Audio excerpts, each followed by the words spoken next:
And how about tourism? Because a lot of people come to this state. It's a $10 billion industry because of the natural resources. That's really one of the big draws. Some of the questions being raised are, do we have too much tourism? Is that such a thing? That does it stress our waters? Is that creating a problem with the waters? Does it stress the environment? Is there a balance there?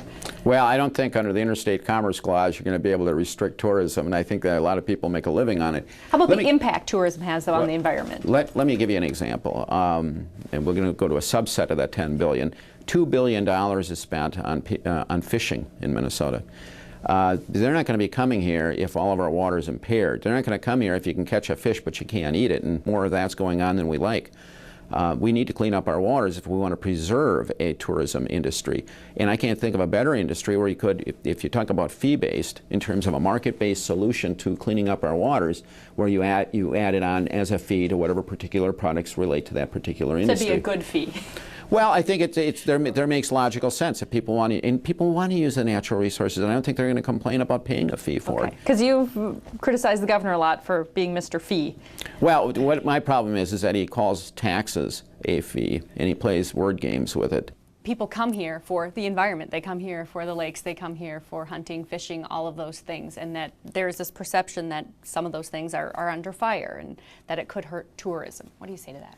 Well, Minnesota, if you ask people what do you like about our state the most, near the top of the list always is I love the outdoors, some aspect of the outdoors. Some people say I love to go to the cabin, I love the lake, I love to go to the river, I love to canoe, I love to hike, I love to camp, or just I love nature. And so that is a huge part of our state ethic, our heritage, our tradition, and candidly our quality of life measurement. So it is a magnet for other people from around the country and around the world to come here to do all those things.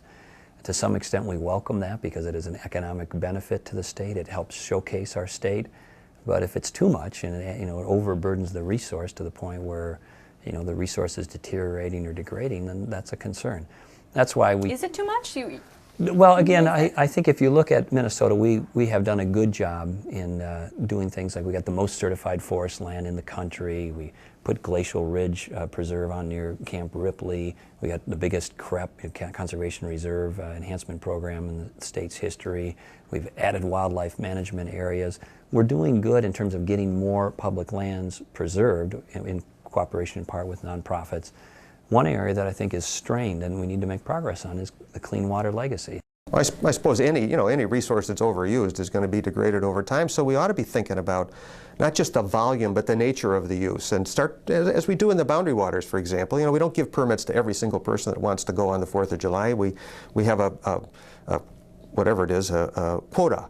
And I think we're going to have to think about our natural resources in terms of how much use they're able to sustain and create a sustainable base for the use of these resources, whether it's tourism, by the way, or development. I mean, I think you've got these two tensions when it comes to our natural resources. We who live here, we want to develop as close to the resources as we can, but that puts pressure on them.